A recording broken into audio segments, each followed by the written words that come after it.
Saat ini lagi marak sekali judi online, lagi marak lagi game online yang menjerat begitu banyak orang, yang membuat mereka tidak merdeka dalam kehidupan. Jual barang, jual harta, jual surat-surat berharga, akhirnya rumah tangganya berantakan, hutang sana hutang sini. Hati-hati ya dek, hati-hati dengan judi online. Saya baru aja ditipu oleh tukang taman saya di jalanan, minjem duit karena anaknya sekolah, tahu-taunya judi online. Saya juga baru aja ketipu ketika ada orang minta tolong karena sakit, tetapi ternyata judi online. Salam damai sejahtera saudara-saudaraku yang terkasih pencinta firman Tuhan. Berjumpa kembali dengan Bible Learning with Father Joseph edisi Hari Kemerdekaan Republik Indonesia. Saya Romo Yosef, seorang imam, seorang bagian dari warga negara, mengucapkan selamat Hari Kemerdekaan bagi seluruh rakyat Indonesia. Saudara-saudara, tolong tulis di kolom komen, di tahun 2024 ini bangsa Indonesia merayakan kemerdekaannya yang keberapa? Tulis di kolom komen, banyak-banyak aja nulisnya. Kali-kali aja akan ada giveaway tambahan. Kayak kemarin ada 4 handphone, tiba-tiba ada 1 laptop. Saya ada banyak hadiah pokoknya di tempat saya ini. Nah, yang kemarin saudara-saudara, saya mengumumkan 4 pemenang ini. Memang beberapa sudah konfirmasi. Seperti F. Christopher itu sudah, Lydia Moji itu sudah. Tapi ini Oma Puri Wahyu Yaningsih kayaknya beliau nggak tahu bahwa beliau itu menang. Cuma muncul di kolom komen, selamat malam Romo. Udah gitu aja. Tolong yang kenal sama Oma Puri Wahyu Yaningsih dibantu supaya bisa berkontak dengan saya. Sementara Florentinada 2323 saya belum ketemu sampai tadi malam. Tolong kelima orang ini termasuk yang menang laptop, hubungi saya di DM Instagram di bagian direct message. Jangan di komentar tulis alamat dan nomor telepon, nanti bisa disalahgunakan oleh orang lain. Tulis di direct message, cuma saya saja yang bisa tahu alamat Anda. Dengan bukti bahwa Anda memang pemilik dari akun-akun YouTube menjadi pemenang giveaway itu. Sip ya. Saudara-saudara yang terkasih, kemerdekaan Republik Indonesia. Izinkan saya bertanya kepada Anda, apakah dengan segala kelemahan, segala keterbatasan, dengan segala kelebihan dan keunggulan sebuah negara yang bernama Indonesia ini, yang berada di negeri lintasan Katulistiwa, Jamrut Katulistiwa ya, dengan 2 musimnya, dengan lautannya, dengan daratannya, gunungnya, ngarainya, danaunya, apakah Anda bangga sebagai bangsa Indonesia? Romo, dalam hati kecil saya Romo, setiap ada bendera Indonesia, lagu Indonesia Raya dinaikkan, dikumandangkan di Olimpiade kemarin Romo, saya tuh geter Romo, saya tuh nangis terharu, saya tuh bangga Romo. Ketika bulu tangkis dapat perunggu, itu aja saya udah bangga banget Romo. Padahal kan bukan saya yang menang, padahal kan saya juga nggak dapat hadiah apa-apa, tapi saya bangga. Kalau masih ada rasa bangga, Anda boleh bersyukur Anda masih terlibat dalam bagian bangsa Indonesia ini. Secara spiritual, secara batin, secara semangat Anda masih terikat dengan negara ini. Negara kesatuan. Yang kita tahu saudara-saudara, bangsa ini bisa berdiri itu bukan sejarah yang pendek. Bukan perkara yang mudah. Kemerdekaan Indonesia bukan diberikan oleh para penjajah, tapi hasil perjuangan, hasil kerja keras, hasil tetesan darah, hasil pengorbanan. Kalau rakyat Indonesia di tahun mungkin 45, di tahun 1800, 1900 awal nggak mau berkorban, nggak mau berjuang, mungkin selama-lamanya Indonesia ini ada di bawah keteknya para penjajah ini. Maka dari itu saudara-saudara, mari di tanggal 17 Agustus kita rayakan betul-betul. Kita doakan juga para pemimpin, para pembesar-pembesar negara ini, para pengambil-pengambil keputusan. Saya sadar sesadar-sadarnya memang tidak mudah bagi setiap warga negara mau terjun ke kancah politik. Kata orang apa? Politik merubah. Ya enggak? Kata orang apa? Politik itu isinya duit, duit, duit. Memang tidak mudah. Satu orang mau jujur, tapi kalau sistemnya tidak jujur, satu orang ini seolah-olah dia yang bersalah. Itu sudah menjadi rahasia umum saudara-saudara. Tapi saya tidak mau berbicara soal politik. Saya mengajak Anda semua cinta tanah air. Betul-betul. Di balik kekurangan, di balik keterbatasan, di balik segala yang kita punya, banggalah punya tanah air. Cintailah tanah air kita. Kita nggak bisa menuntut siapa pemimpinnya, siapa DPR-nya, siapa MPR-nya, siapa RT RW-nya, siapa lurahnya, siapa camatnya, wali kota, gubernurnya. Kita nggak bisa menuntut mereka ya.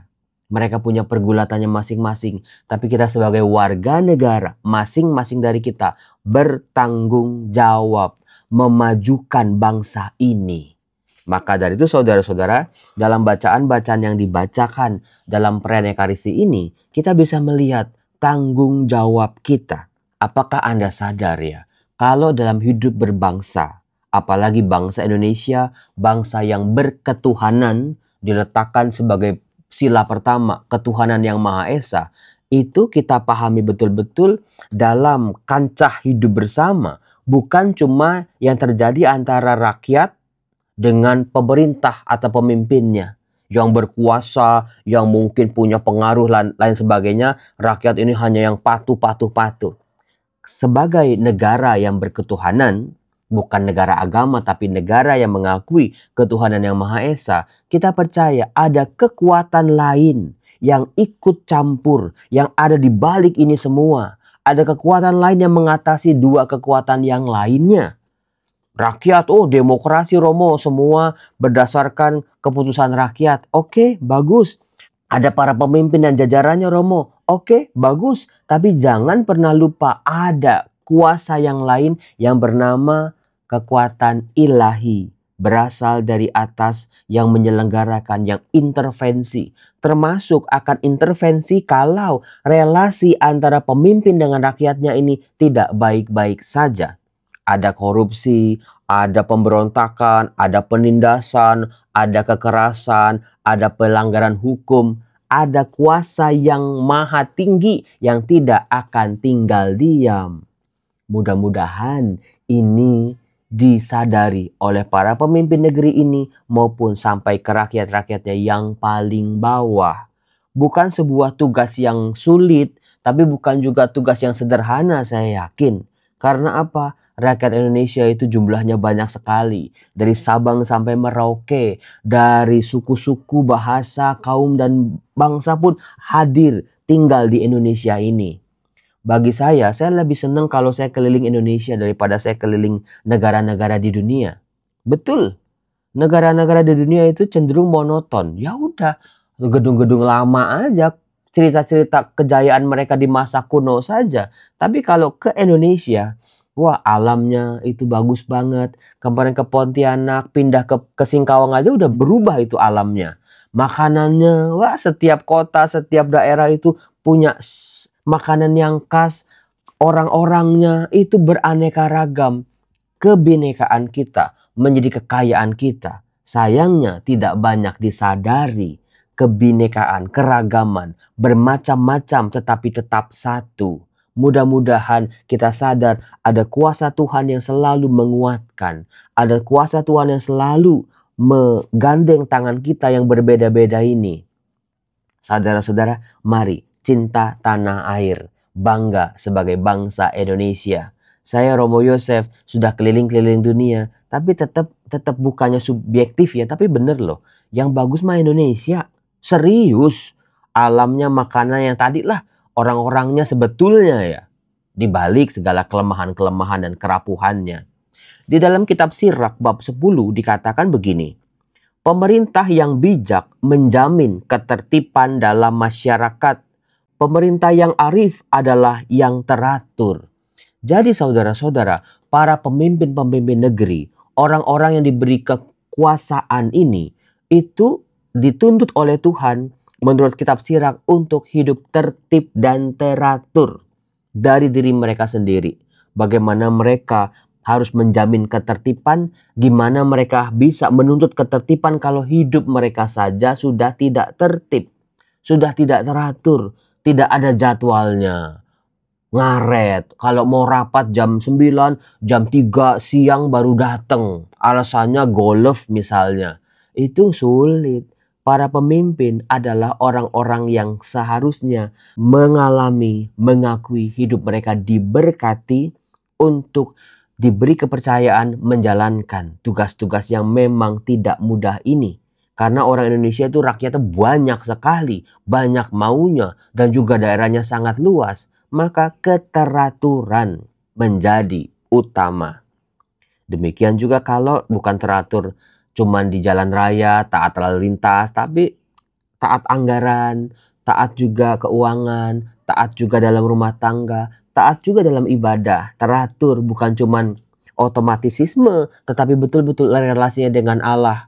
Bukan di depan orang-orang, wah kita tampil sebagai orang beragama, atau demi pilkada, wah tokoh yang beragama. Tapi ketika sudah berkuasa, sudah ada di posisi yang sudah dikehendaki, ya udah rohana yang ada. Hati-hati. Seperti para penguasa, demikian juga para pegawainya. Jadi pemerintah, para pemimpin dan juga jajarannya di sini. Seperti pemerintah kota, demikian juga pula semua penduduknya. Jadi bukan cuma pemimpinnya harus teratur seperti tadi saya katakan, kita rakyatnya pun harus memiliki sikap yang teratur dalam segala hal. Di mana ada keteraturan, manusia dibantu untuk mengontrol emosinya, keinginannya, nafsunya untuk berkuasa. Itu dia, keinginan yang teratur. Bukan kayak Doraemon, aku ingin begini, aku ingin begitu. Kayak kalau bisa, kalau nggak bisa, milik orang juga diambil. Hati-hati dengan keinginan yang tidak teratur. Kita sendiri yang harus bisa mengatur nafsu kita, keinginan kita, harapan kita. Itu ada di benak kita. Dengan bantuan rahmat Tuhan, bisa seharusnya. Saudara-saudaraku yang terkasih, maka Mazmur yang diambil dari Mazmur bab 101 mengingatkan kepada kita, kamu dipanggil untuk kemerdekaan, maka abdilah satu sama lain dalam cinta kasih.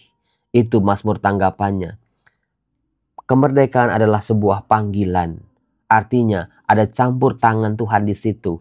Ada kehendak Tuhan di situ. Buat kita semua. Maka jangan pernah ada satu di antara kita yang memperbudak sesamanya. Perdagangan manusia, perbudakan di muka bumi ini. Jangan. Di dalam keluarga juga jangan. Di dalam masyarakat yang satu memandang rendah yang lain, itu juga jangan. Karena berarti tidak sesuai dengan panggilan kita sebagai orang-orang Kristiani. Karena kita dipanggil untuk kemerdekaan. Ketika manusia diciptakan sebetulnya menjadi pribadi yang merdeka, bebas dari dosa. Tapi karena nafsu yang tidak teratur, maka manusia jadi diperbudak oleh dosa, keinginan dan nafsu-nafsunya. Benar juga ya Romo. Abdilah satu sama lain dalam cinta kasih. Saya berharap, saya berdoa dalam rumah tangga Anda, dalam urusan RT RW, relasi-relasi kita dengan sesama, di jalan, dalam masyarakat, kepada para pemimpin masih ada cinta kasih yang menjadi kekasan dari iman Kristiani. Kalau Anda ketua RT, ketua RW, lurah, bahkan wali kota atau masuk dalam jajaran jabatan pemerintah, saudara-saudara, Anda adalah murid-murid Tuhan. Tetap berjuanglah tentang cinta kasih ini. Jangan sampai Anda sama aja dengan yang lain. Layani mereka dengan cinta kasih. Terima kasih Anda tokoh-tokoh Katolik yang mau menggunakan iman Anda, dasar iman Anda dalam pelayanan Anda dalam hidup berbangsa. Luar biasa.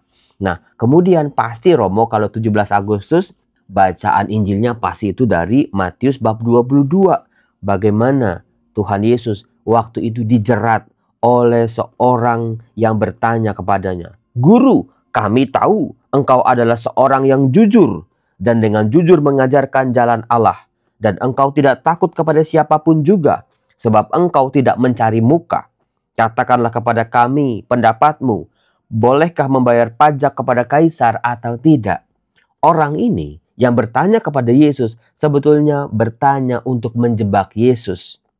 Mereka sendiri adalah orang-orang yang dikuasai oleh nafsu kekuasaan, iri hati, kemarahan terhadap figur yang bernama Tuhan Yesus ini. Karena pengaruh mereka kalah jauh. Mereka dikritik kesalahan-kesalahan mereka dibongkar oleh Tuhan Yesus. Itulah yang membuat mereka benci dan tidak suka. Maka mereka mengajukan sebuah pertanyaan jebakan. Ini pertanyaan ini ya, bolehkah membayar pajak kepada kaisar atau tidak? Itu sangat amat menjebak. Apapun jawaban Yesus akan langsung masuk perangkap. Itu mengerikannya. Yesus bilang boleh bayar pajak, Yesus akan dituntut bagaimana dari Taurat sendiri, dari firman Allah sendiri. Berarti kalau bayar pajak kepada kaisar itu mendukung penjajahan. Rajanya orang Israel itu Allah sendiri. Kepada Allah lah harus bayar pajak. Itu maksudnya. Maka kalau Yesus bilang iya atau boleh, itu akan dijebaknya ke situ. Kalau Yesus bilang tidak boleh, langsung para musuhnya ini akan mengadukan Yesus kepada kaisar Romawi, para penjajah waktu itu, bahwa Tuhan Yesus menghasut rakyatnya untuk tidak membayar pajak kepada kaisar, untuk memberontak. Tapi Tuhan Yesus adalah pribadi yang merdeka. Tidak ada motif-motif lain selain cinta kepada Allah yang harus tampak dalam hidup bersama yang konkret dan nyata. Yesus mengetahui kejahatan hati mereka. Lalu ia berkata, "Mengapa kamu mencobai aku, hai orang-orang munafik? Tunjukkanlah kepadaku mata uang untuk pajak itu." Mereka membawa 1 dinar kepada Yesus. Yesus berkata, "Gambar dan tulisan siapakah ini?" Jawab mereka, "Gambar dan tulisan kaisar." Karena waktu itu bangsa Israel di zaman Yesus sedang dijajah oleh kaisar Romawi. Kaisar Romawi intervensi dengan menyebarkan mata uang mereka. 1 dinar itu mata uang dari penjajah Romawi. Tapi dalam masyarakat Yahudi waktu itu juga ada mata uang yang lain yang dibuat secara lokal oleh mereka. Bisa misalnya potongan-potongan emas, potongan perak, potongan tembaga yang dijadikan mata uang dalam keadaan penjajahan seperti itu. Nah, yang dibawa kepada Yesus adalah mata uang yang dibuat oleh kaisar ini. Lalu Yesus berkata, "Berikanlah kepada kaisar apa yang wajib kamu berikan kepada kaisar, dan kepada Allah apa yang wajib kamu berikan kepada Allah." Jadi ada 2 mata uang, ada 2 jenis pembayaran. Yang satu dibuat oleh kaisar, serahkan itu kepada kaisar. Itu milik dia. Itu milik para penjajah. Sementara mata uang yang juga berlaku di kalangan orang-orang Yahudi yang berasal dari mereka terikat pada tuntutan membayar pajak kepada Allah atau persembahan kepada Allah, berikanlah kepada Allah. Itulah hebatnya orang yang merdeka yang bernama Tuhan Yesus ini. Saya berharap kita semua, ada begitu banyak godaan, tantangan kita untuk marah, untuk emosi, untuk membenci, untuk bermusuhan, untuk kusut hidup kita, untuk sedih, untuk kecewa, untuk pahit hidupnya. Tapi jadilah pribadi yang merdeka seperti Tuhan Yesus. Relasiku dengan Allah yang terpenting, tapi itu juga harus tampak dalam hidupku bersama dengan yang lain. Itulah kemerdekaan yang sejati. Itulah rahmat. Itulah panggilan kita. Betul-betul hiduplah sebagai pribadi-pribadi yang merdeka. Saya yakin Allah ketika menciptakan kita, menjadikan kita pribadi yang sangat dekat dengan Dia, dengan Allah sendiri, dengan Sang Pencipta. Tapi manusia terikat oleh aneka macam belenggu-belenggu dosa. Nah, Tuhan membebaskan kita. Wafat Yesus disalib dalam rangka memerdekakan manusia yang terjerat oleh dosa-dosa dan kesalahan. Ditarik kembali menjadi milik Allah, menjadi manusia-manusia, makhluk-makhluk yang merdeka. Saat ini lagi marak sekali judi online, lagi marak lagi game online yang menjerat begitu banyak orang, yang membuat mereka tidak merdeka dalam kehidupan. Jual barang, jual harta, jual surat-surat berharga, akhirnya rumah tangganya berantakan, hutang sana, hutang sini.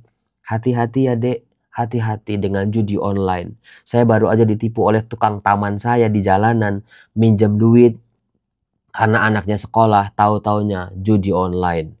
Saya juga baru aja ketipu ketika ada orang minta tolong karena sakit, tetapi ternyata judi online.